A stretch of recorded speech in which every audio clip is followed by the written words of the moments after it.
आदित्यधर विस्थापित कश्मीरी है। इसी देश में एक प्रदेश में रहने वाले अत्यंत शांतिप्रिय लोगों को राजनीतिक निर्लज्जता के कारण अपना घर छोड़ना पड़ा, और ये पूरा हिंदुस्तान, इसकी बौद्धिक चेतना, इसके so called propagandist, so called इसके इंटेलेक्चुअल्स, इसकी सरकारें नपुंसकों की तरह देखते रहे।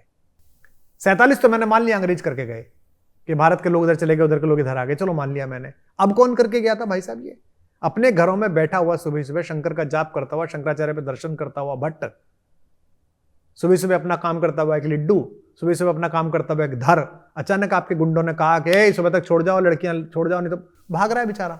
आपने पूछा, आपने जम्मू में उनके शिविर देखे कभी? फिल्म बनाई किसी ने? ये जो बंबई में जिनको मिर्च लगी है, इनसे पूछो उन्होंने फिल्म बनाई क्या? कश्मीरी विस्थापित इनको समझ में नहीं आया क्या? इन्होंने देखे क्या? हमारे यहां प्रशांत भूषण ने कह दिया था, हमने घुस के बयान उसके घर में लिखवाया कि ये तुम्हारा पर्सनल बयान है। बदतमीजी है। हम इस कमरे में 6 आदमी बैठे हुए हैं, मुझ में आप में चुनाव होना है, आपके प्रिय 3 लोगों को मैं गोली मार दूं, क्या वो चुनाव करवाएंगे? लोकतंत्र हुआ भाई? कैसे कह सकते हो रेफरेंडम कराओगे तुम? जो रेफरेंडम करने वाले थे बेचारे, उनको तुमने भगा दिया वहां से मार मार के, और बदतमीजियां तुमने उनके साथ करी, सरकारी अधिकारियों को गोली मारी, जज को गोली मारी आपने भरे चौराहे पे आतंक फैलाने के लिए, और आप निर्लज्जों की तरह दिल्ली चुप बैठी रही, जिसकी भी सरकार थी और जिसके भी समर्थन से थी और जो भी लोग थे।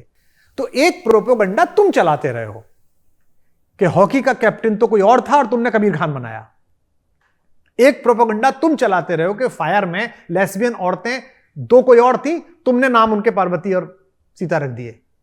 एक प्रोपेगेंडा तुम चलाते रहे हो कि कन्हैया लाल जो है वो भगवान की मूर्ति के सामने व्यभिचार के लिए उद्धृत है। एक प्रोपेगेंडा तुम चलाते रहे हो कि तुम्हारे यहां सदा ही नारद एक लंपट चालू आदमी के रूप में तुम दिखाते रहे हो। नारद कौन है जी? नारद भक्ति के पिता हैं। प्रहलाद को भक्ति देने वाले नारद हैं, ध्रुव को भक्ति देने वाले नारद हैं, यहां तक कि जगत जननी पार्वती को यह बताने वाले कि शंकर जी का स्मरण करो तुम्हारा विवाह होगा, यह भी नारद है। और तुमने नारद कौन बताया? हे नारायण नारायण चालू। और तुमने फादर कैसे बनाए? ओ माई चाइल्ड।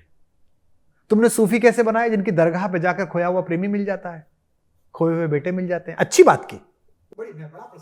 तो आप ये जो बॉलीवुड के स्थापित डायरेक्टर्स और ये तमाम लोग हैं, आप कह रहे हैं कि इन्होंने प्रोपेगेंडा किया? प्रोपेगेंडा किया इन्होंने। अब उसने कर दिया एक प्रोपेगेंडा, क्राफ्ट के साथ किया इस बार लड़के ने, मेहनत के साथ किया है, डिटेलिंग के साथ किया है, तो आपको आग लग गई है। लेकिन उन तमाम डायरेक्टर्स ने भी तो बड़ी बड़ी फिल्में दी कुमार भाई। अच्छा है, हम तो धन्यवाद दे रहे हैं। हवा चलती है तो ऐसी चलती है। उस समय लोगों ने कम आवाज उठाई होगी। मैं कहां बोलता हॉल में नारद को देख। तो क्या आपका इशारा भी बांद्रा वालों की तरफ है जो पिछले दिनों एक प्रसंग चला था? वो सब सारे आप बताइए ना कि उनको, आपने फिल्में इतनी देखी हैं, आप देखेंगे पुजारी आपको बदमाश मिलेगा। मैं तुझसे मिलने आई मंदिर जाने के बहाने, मैं नाम नहीं जोड़ा, मंदिर हटा के दोनों धर्म स्थान जोड़ दीजिए, गाना चल जाता, आग लगा दी जाती देश में। हाउ डेयर यू, तुम्हारी हिम्मत कैसे हुई ये कहने की? क्या दूसरे धर्म स्थान जाते हुए लड़के लड़कियों की आंखें नहीं लड़ती? क्या दूसरे धर्म स्थान जाते हुए प्रेम में नहीं पड़ते? आपके यहां मंदिर जाने में हुआ कि लड़की मंदिर नहीं जा रही है भगवान के? मैं तो बड़ा प्रसन्न हूं। कोई लड़की भगवान के द्वार जाते हुए अगर प्रेम कर रही है तो वो भी पूजा कर रही है।